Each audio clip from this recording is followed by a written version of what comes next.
Hi, I'm Nikki from Teaching Autism, and welcome to the Autism and Special Education Community Podcast. Are you an autism or special education professional? Are you a teacher or therapist looking for support and new ideas? You may even be a parent, family member, or carer.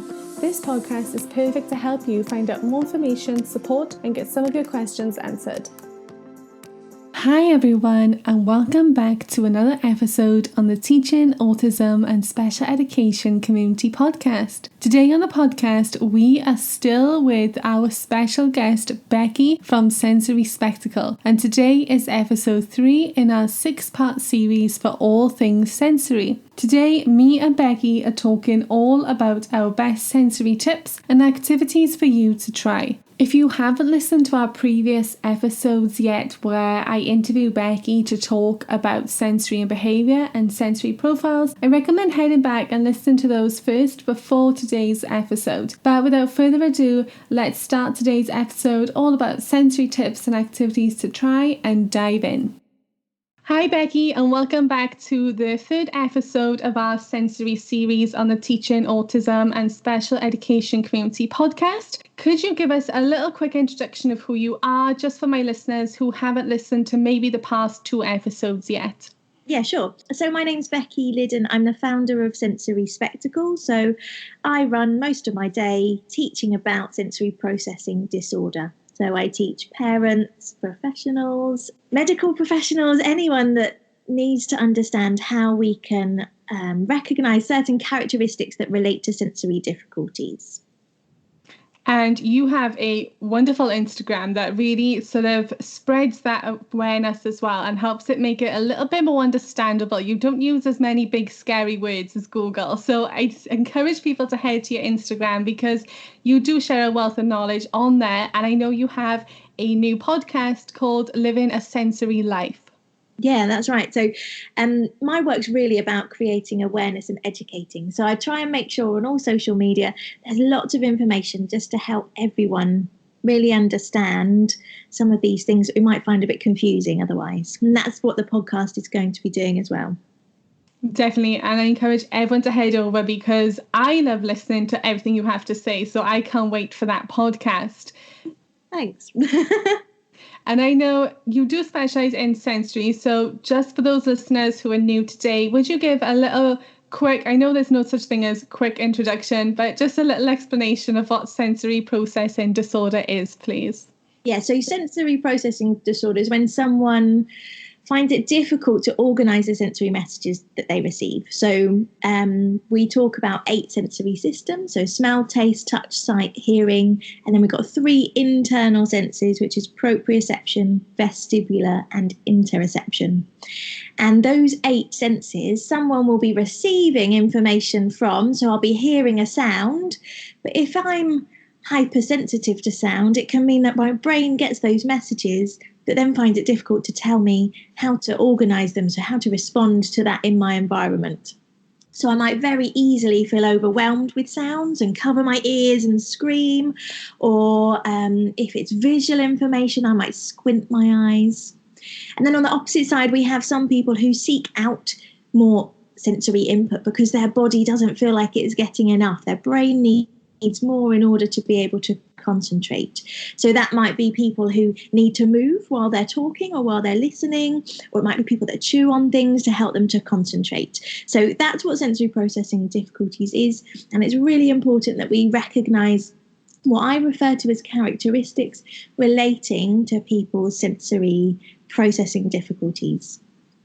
That was perfect. Thank you so much. And I know that this series that we're doing, it's going to be 6 podcast episodes in total. And you are sharing so much information about how to make sensory a little bit less scary for educators and families who are using these techniques for their students and children as well. Yeah, that's the aim. I mean, we're all sensory beings, so it should be fun. There's something that we can all relate to, and it's about really trying to understand for that person, how can we support them to enjoy things and feel more comfortable in their environment? Definitely. And there are so many fun things that we can do, which is a great part of today's episode where we're going to be talking about sensory tips and activities to try. And we're going to try and do this so it'll work at home and in the classroom as well, I think. Yeah, definitely. I think we need to make sure that we can provide sensory support strategies in all environments. So even when you're out in the community or when you're in the car, what are some of the things that you can provide to help your child or your student feel just that little bit more comfortable? Definitely. And I know it can be quite scary, and people think that sensory activities have to be these very expensive, extravagant, Pinterest worthy activities, but they really don't. And that's why I wanted to pick your brains and see what are some of your favorite types of sensory activities that you think are fairly easy to set up either at home or in the classroom. Yeah, so my kind of go-to is don't spend money on creating sensory activities. You can find things around your house, you can find things around your classroom that are leftovers or that you don't need anymore. Or you can go by what your students are already doing. So if you've noticed your students walking around the classroom and they're picking, cubes up that you might use for maths and they're twiddling them around, then use the things that they're already finding of interest as part of an activity. When we're trying to think about different activities to kind of create, remember that we've got more than five senses. So think about actually one of the most effective ways you can create a sensory activity is through movement. So thinking about lots of the schools I work in have, say, animals is a theme. And in the morning, the students will choose three animals. It might be a frog, it might be a bird, and it might be a snake. And during the day, they'll have these movement breaks, these sensory breaks, where they do 5 frog jumps because that was the animal that they chose. And then they move around the class like a snake. And then they flap around the room like a bird just to get in that physical input, as well as us thinking about some of the more creative sensory activities as well. Some other things that can be really good for lots of senses are things like blowing bubbles. So there's a really, really effective way we can make a bubble tube. So blowing bubbles from a cup, and I'll post a link to how you can make that online. And when we blow bubbles, we use so many of our senses. So we use our oral sense, so all the muscles around our mouth, which is great for our body awareness, our proprioceptive input.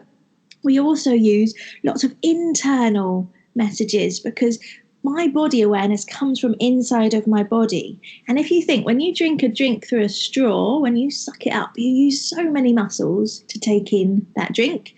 In the same way, when you blow out, you can feel all of those muscles pushing in a different way. So using bubble blowers, whether that's a wand or whether you make something with a straw, that can be really, really great for your internal proprioceptive awareness, but also your visual processing, because we use our eyes differently when we're blowing bubbles as well. And another one of my favourites is mess-free painting. So for anyone that might find getting messy really overwhelming, finding it difficult to control where mess goes, so visually as well, just putting any creative activity you're doing, but in a Ziploc bag. So get a Ziploc bag, pop some paint inside. I used to tape them to the table because we had a lot of students who might pick things up and chew things. So I'd tape them to the table, and you can do some great finger drawing, or if they find it difficult to touch the bag with their fingers, you can use things like earbuds or paintbrushes to make your marks on the bag as well.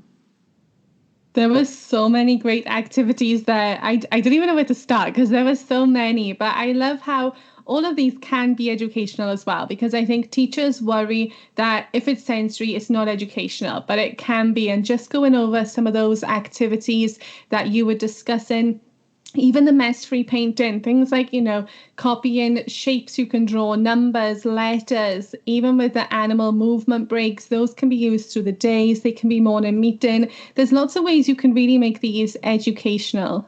Oh, definitely. And I think if we try and see all of these kind of sensory activities as things we can do at home and at school, then just imagine how much fun you're going to have every day.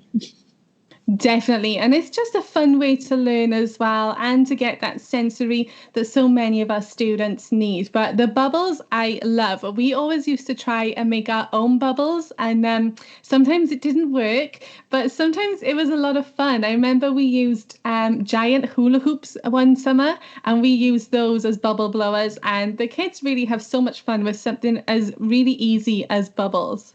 Oh, definitely. And it's so rewarding. So, regardless of what someone's level of understanding or comprehension is, actually, when you see that cause and effect of I've done something and I've created these things that are floating around, it's then fun and it's a game, and there's that huge sense of reward as well.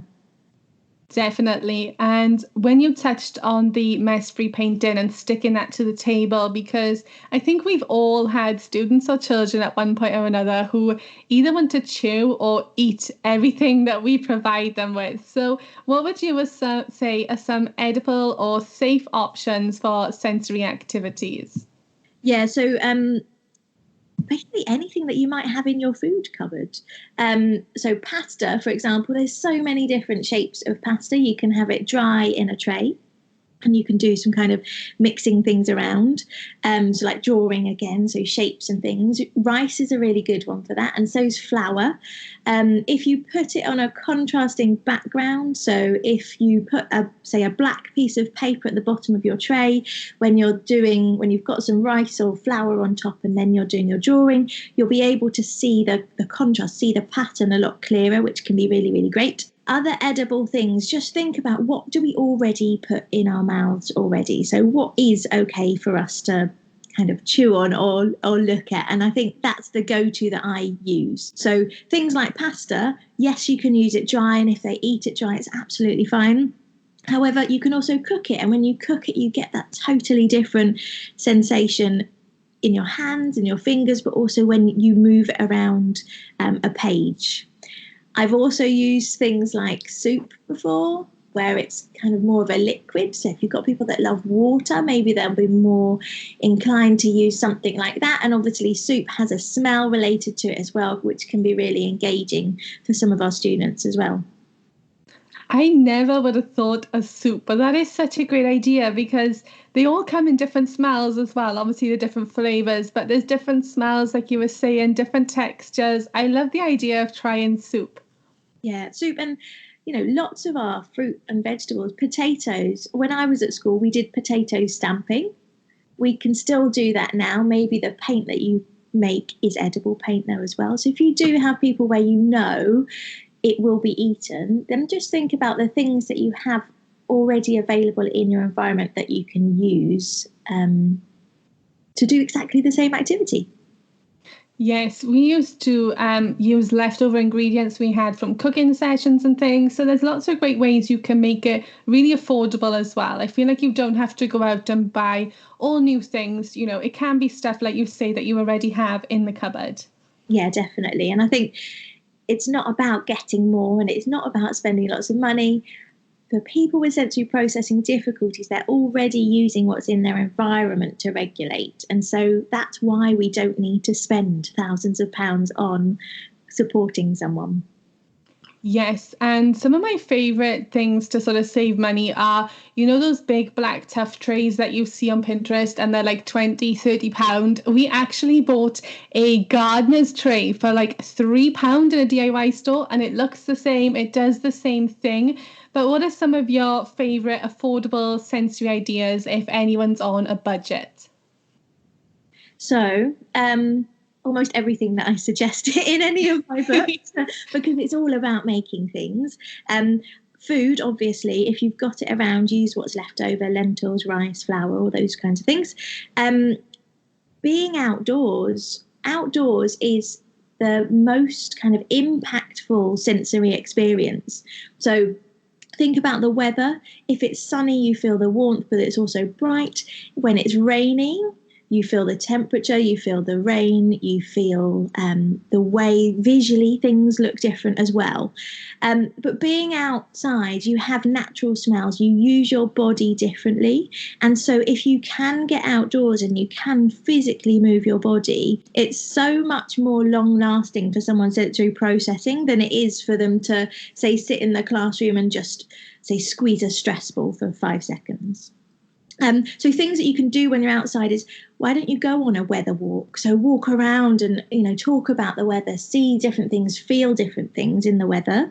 And another really great one that I love is just wherever you are, having some chalk and draw shapes on the floor with your chalk. So you could draw some triangles, then you could draw a swirly line like a spiral. And on each of the shapes, they do a different movement. So on the triangles, they do 5-star jumps. Then on the spiral, they spin around. Then you might have a square, and you can make it almost into a hopscotch. So each shape is a different movement. And that's just a really good way to get everyone involved in some type of movement activity. And it's absolutely free, apart from the chalk. Other things that can be really effective are things like just thinking about the lights in your room. So a lot of the time, it's easier for us to think about things we can add as a sensory item, but many people actually feel overwhelmed with sensory input. So taking the opportunity to, say, turn off your main light and do some visual input, but with using mirrors or with using kitchen foil. So things that you might already have in your classroom as resources or leftovers at home. Having that visual input, so the mirror and foil are great for reflections, which means that you can then look at colours and you can look at like sparkly things and making shadows, and that can be a really fun way, in the same way as making shadows. So shadow puppet, shadow movement. I think I spoke before about the first way we process visual information is through contrasts. And so things that are opposites, so black and white, we see lots of baby toys being black and white because that helped with that visual development. So things like shadows are really great for people that seek that visual input because there's that high contrast and they're in control of it. They're creating the shape that's now being kind of shadowed, projected onto the wall, which is fun. A couple of other things, musical instruments, which you've probably already got around. If not, you can get old, drinks bottles and put rice in them. You can get bells from so many shops now, especially around Christmas time. You can find really, really small bells that jingle really nicely. Drumming things. If you've got someone that likes banging things or pushing things with their hands, actually drumming is a really great activity, because it's pretty much the same as what they're doing, but they're doing it for more of that purpose element. So they might be getting more rhythm and music out of it. And then the last suggestion that I've got is water. So many people love water anyway. You can colour water, you can put glitter in water, you can make it all edible, so food colouring, edible glitter as well. You can mould it. So I've got some really great ice molds. I've got some that are spheres, which are just fantastic because when they're solid, it's like a snooker ball, so they're round. If you've got someone that loves learning about science and the fact that this ice now melts into something else, that can be really exciting. You can put objects inside, so when it does melt, they then get their little toy or a food item or whatever it might be. You can warm water up. So then you can explore temperatures as well. Maybe it's certain colour, certain temperature. You can put it inside things like I mentioned with the Ziploc bags. And then obviously bubbles. Adding bubbles, whether it's a bubble machine, whether it's a whisk, you can whisk up water and you get some bubbles. Just adding, washing up liquid, something to create that foamy bubble, which is a great visual input as well as being that tactile and body awareness element to the water as well. Wow, I think you've given so many examples there that things can be actually free and really eco-friendly as well. So like making those musical instruments and being able to recycle maybe, jars you've got, plastic bottles. There's loads of things you can do and they don't have to cost the earth. I think that's really important because I think sometimes we get caught up on Pinterest and Instagram with all these amazing looking sensory activities, and then we have to go and spend like £15, £20 on buying all the materials to use once, but you've really shown us that actually just even sitting down, looking in your cupboards, you probably have most things you need there to work on sensory, or even just going outside, like you say. Yeah, definitely. I mean, you can just choose one item. So if you're in a classroom and you're trying to empty a cupboard, which I know so many teachers try to do, you can see in your cupboard you've got half a bag of rice. That rice can be used for tactile because you can feel it. You can use it for visual because you can use it with different, maybe you color the rice, or maybe you, like I said earlier, you have a high contrasting sheet of paper behind it or a mirror behind it. And you can use it for smell. So maybe you could cook it and add some food flavoring in with it. And you can use it for sound. So making a musical instrument out of it. You can use it for body awareness. So if you have it on a tray, you can then have a walking trail. Or maybe you make it into something weighted, so you put it inside, say, sewing up an old t-shirt or some socks, and that's now a nice weighted lap pad that you can put on their knees, or you can put on their shoulders. So one item really can support all of our senses. It's just about us thinking how we can do that. Definitely. And I love those little DIY lap pads as well. Those are a great idea. And I also love when you said just going outside, though, being in nature. Everyone sort of around us when we were in the classroom was saying how you shouldn't be going outside in the rain. And we just asked all the parents to send in some wet clothes, some Wellingtons, and we had the best time outside. The kids would love exploring different things like puddles. And like you say, it's just about giving them those different experiences as well. Definitely. It's so important that everyone can experience the world. And I've been in many environments where, yes, they don't go outside if it's raining, or they don't go outside if it's snowing. And I understand why.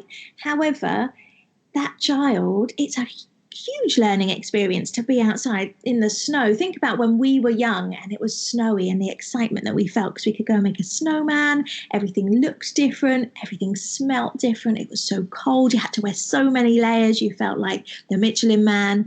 It's such a great experience. And we need to make sure that our students and our children get those same experiences, even if it's just for 30 seconds, going outside and experiencing it, being in it, because otherwise people will miss out on that. Definitely. And if you're sort of worried about how the children will react, I know we had snow once and we sort of wrapped everyone up warm. We opened the door and we just went outside and told everyone to run in a quick circle and then back inside. And if they didn't like it, they didn't have to go back outside, but they all wanted to, because once they got out there and felt the snow, seen the snow, they just loved it. And the language coming from them, it's cold, and they just loved it. And like you say, it can be for 30 seconds if you want to. We literally done a quick lap of the garden and ran back in, but they all went back outside. I think sometimes we think the students might not like something, but actually they might love it. Definitely. And that's where we as professionals and parents have to try and step back a little bit so that we can let our children or our students be brave and try something that is a little bit unknown. So going out into the rain, yes, they're going to get soaked, but they can go out, they can step out, they can play for, a limited time and then come back inside and dry off. And part of that experience is the fun element then of warming up, having a warm drink, having a warm snack, wearing some different clothes, and feeling the way that my body changes in those different kind of external environments. Definitely. And we don't know how the children are going to react until we at least give them the try, like you've said, to just experience it. And my next question was actually going to be how to incorporate sensory activities into day-to-day learning. But I think we may have covered that the last few minutes, unless you have anything else you'd like to add on that sort of subject. I just think it's about just including it as part of your learning. So, when you're doing activities, think about how can you add counting into it? How can you add spelling into it? Spelling doesn't have to be drawing out letters. It can be making shapes. It can be mouthing, saying words, saying sounds of words, and just generally thinking about a topic or theme that you're working on. And I know you've got loads of great resources where you have a topic and so many different activities relating to that, and tying that then back into your learning. So you've got some rice, and with that rice, you are doing the weather. So can you make the rice sound like the wind? Can you make the rice sound like the rain? Can you make the rice sound like snow? So giving them different challenges to then think about, well, what does the rain sound like? What does the wind sound like? I love that. And I think it really opens up the creativity of our students as well, because we all look at things differently. We all have different creative minds. And I think giving our students the chance to open up and try that rather than just assuming they can't. Even if they can't do it, it's only 5 seconds that you've lost, and then you know to work on it next time. But they could totally throw you off by doing something you never thought they could have been able to do. Yeah, definitely. And I think that element of surprise is what we all kind of want. That's what we all kind of look out for and get excited by when we see a student doing something either independently for the first time, or they felt something, experienced something new, and just watching, observed how they responded to that. And then the independence that they build up from it as well. Definitely. I think we're all striving for that independence. But a question that I get asked a lot is, how do we know what activities to give them, either independently or with a member of staff with them? How do we know we're providing the right sensory activities? So this can take a little bit of trial and error, but first of all, you really need to understand for your student or your child what I refer to as their overriding sensory needs. So you need to understand, say if your child chews on things and they clap things a lot and they bang things a lot and they stomp their feet around, we need to look at those characteristics and be a detective, work out why are they doing that? What sensory aspects does it relate to? And so when I chew on things, I get tactile, I get proprioceptive input, I might get some smell input or a little bit of taste input. So that's 4 senses just for chewing. In the same way, when I'm stomping, I'm getting that body awareness, that proprioceptive input. I'm getting the sound input. I might be getting the reaction from somebody else, or a visual element as well. And I'm getting the tactile element of the way that my feet feel in my shoes or my socks or on the floor. So again, 4 other senses that can relate to stomping. What you need to do is you need to look at all of their characteristics, all of their sensory needs, and work out what sensory system could it relate to for this specific person. We can't group it and just presume that because someone's chewing, it's because they're looking for that tactile input or looking for that proprioceptive input. We have to work it out. Once we know their overriding sensory needs, that's then when we can put in sensory activities that relate to that sensory system in particular. So it may be that I've summarized those characteristics, so chewing and stomping and banging, to be proprioceptive, body awareness. So I'm going to make sure throughout that person's day, they're going to have lots of activities where they get that joint and muscle feedback, that resistance work in. So things like stomping around the playground, things like jumping, things like push-ups against the wall, anything where I can give them that input but in a slightly different way. Once I've done that and I've recognized that, I can then think about what motivates them. Is it sound? Is it visual? Is there a particular, a train or a cartoon that they really like? Can I use that to then incorporate into some of these proprioceptive activities as well, just to change it up and make it a little bit different and interesting? Once you've done that, you then need to observe how effective that's been for your student. So have you found that after they've done these movement activities, they can then sit down and get on with their work, or with the support that you're providing, remain engaged for that little bit longer? Or do you need to provide that sensory activity for just that little bit longer so they get more of that input in to then be able to sit down and regulate? That was really informative. Thank you. Because I know that a lot of us, sometimes the fear of getting it wrong holds us back from trying. But I think it's fair to say that trial and error is the only way you're going to know really in this instance. But also, I think this is where it's important to have a team where you're all looking as well, because sometimes, like you say, we may assume it's one thing, but maybe it's something else. And sometimes a second pair of eyes coming into the classroom can help us identify what we've maybe overlooked. Definitely. And when we talk about sensory profiles and student profiles, that's what we're talking about. So what are the things that I know I've used with that student and I found it to be really supportive, and someone else has tried something different and they found that supportive. So having that kind of document where they can keep all that information together. Definitely, because I think it's fair to say as well that we all see different sides of our students depending on how well we get on with them, the types of relationships we build, where we work with them, what we do with them, all those things. It's like anyone really. We all act a little bit differently with the person we're with, just the way our personalities are, where we are and what we're doing. Definitely. And it's about not taking that personally. As a professional, as a teacher, we are there to support our students' needs the best that we can. Yes, we need to build good relationships with our students so that we can understand them and support them the best that we can.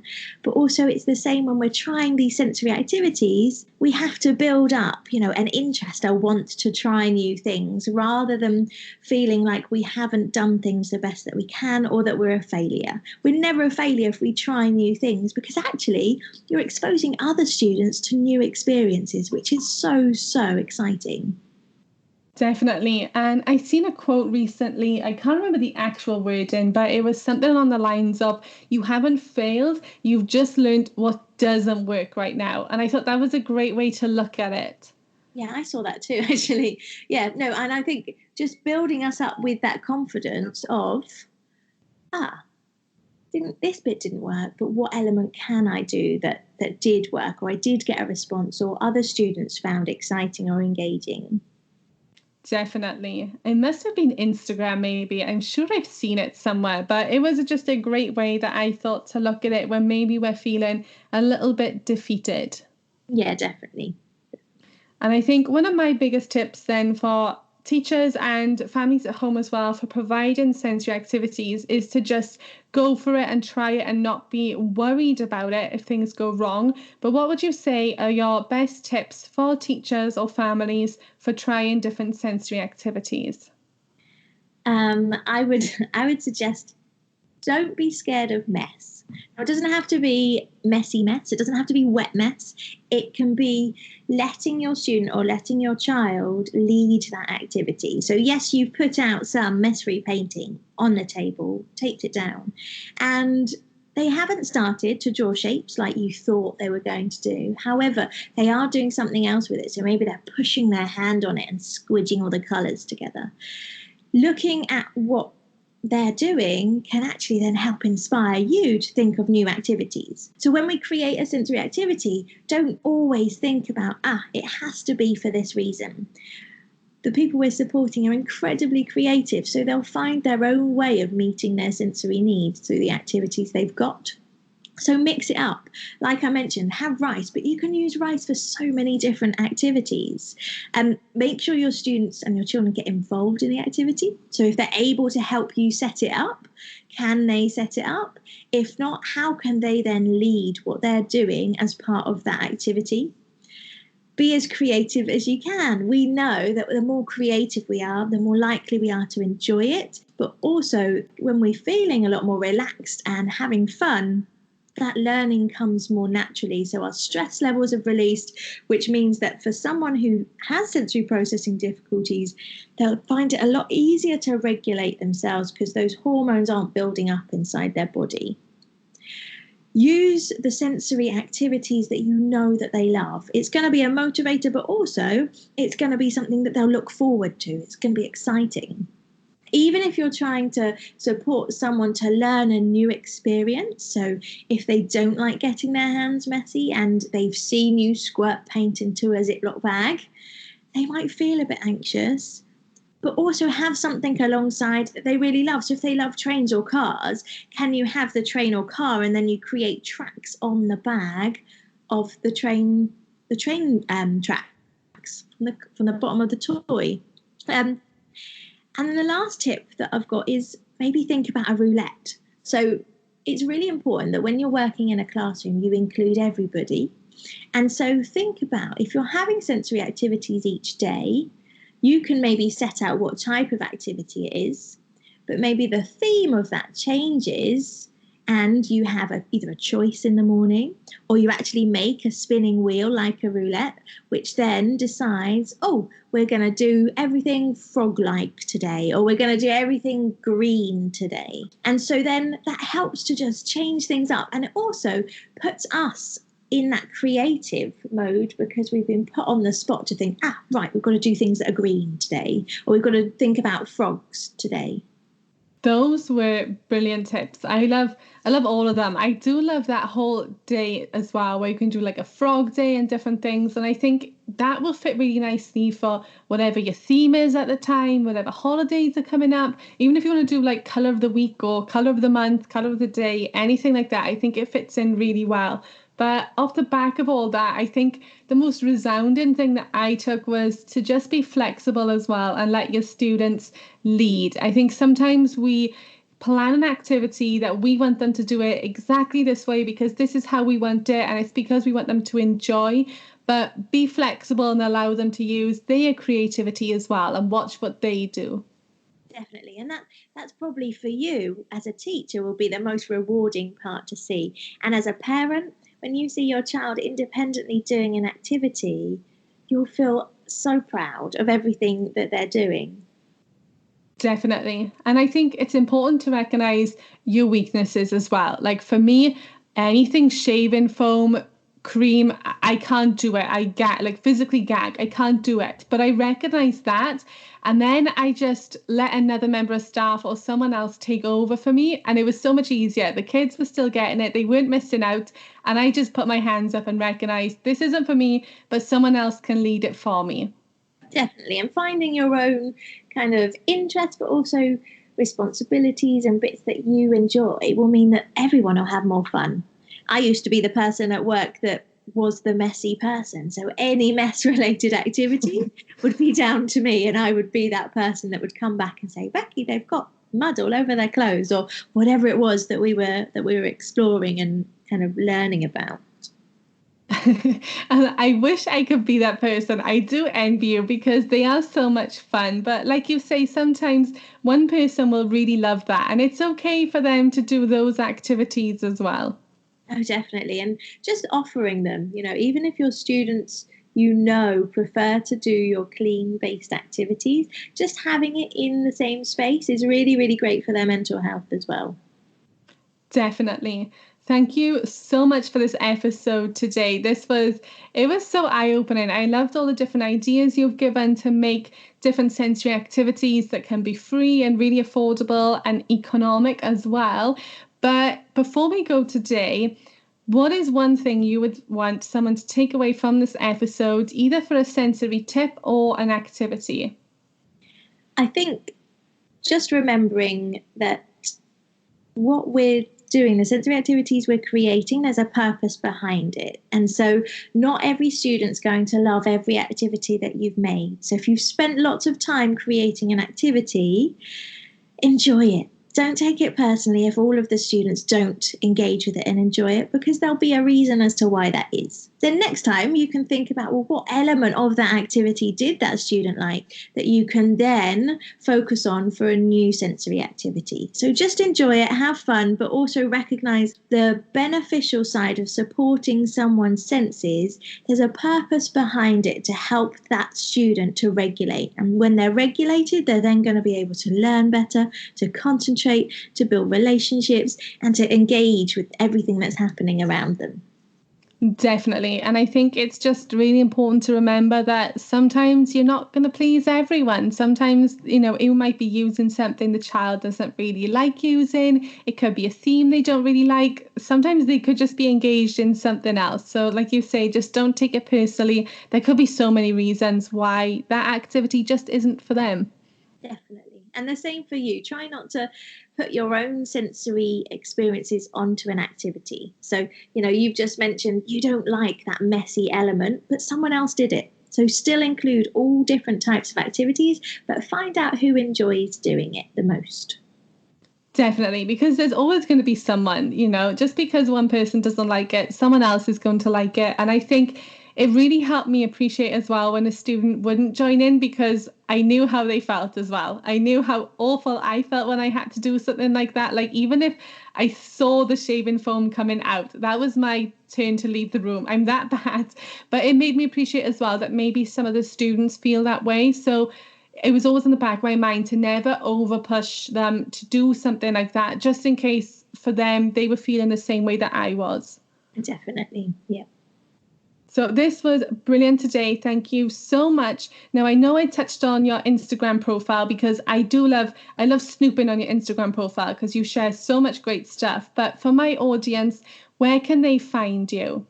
So Instagram, if you search for Sensory Spectacle, you'll find us there. We're also on Facebook, and there's lots of free videos on YouTube, and other resources are all on our website. So sensoryspectacle.co.uk.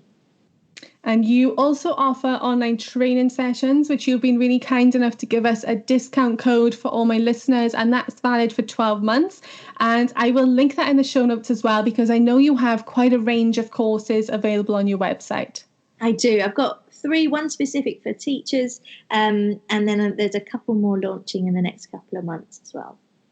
That is perfect. I will link all those in the show notes. Everyone can head over and find you on there, and also listening to your new podcast, Living a Sensory Life, as well. But thank you so much for coming on today, and I can't wait for our next episode. Brilliant. I hope you are finding this 6-episode series of all things sensory really helpful. I can't believe that we are halfway through this series already. I hope you found the tips and activities that me and Becky discussed today helpful for use both in the classroom and at home as well. Don't forget to head on over to the show notes where you can find all of the links that we've talked about today. If you have a spare minute or two, I would love for you to be able to subscribe to this podcast, which means you'll get first notice when our episodes go live every week, and also leave a review so that we know how much you get out of these podcast episodes. And if there's something you'd love to see on the podcast, just let me know. But for now, thank you for listening, and I'll speak to you again soon.